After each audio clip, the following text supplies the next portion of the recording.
Hey y'all, there's one thing that no one told me about this product that I found out after doing a little research. And before I tell you about it, let me just show you exactly what you're gonna get and how this works. First of all, I did receive this from the brand as a gifted sample to give you this review.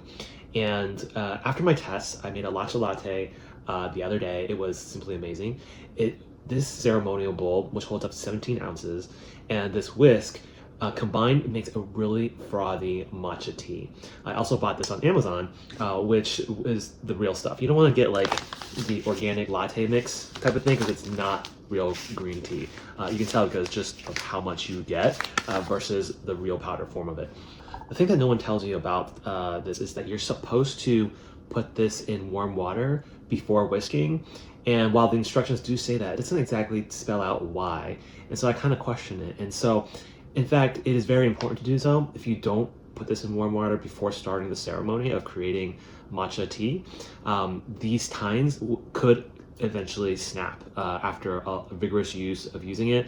It could snap. Another reason why we do that is also to get any potential dust or anything off of it from storage. So that's another reason.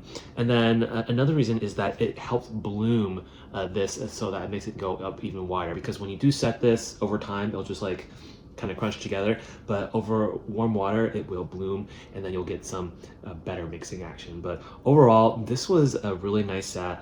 It comes with this spoon, of course, as well to grab your matcha. This would be great for a gift or just for yourself if you're really interested in making ceremonial matcha for yourself. But hope you found this helpful and have a great day. Check out the link in the description or scan the QR code to see my Amazon picks.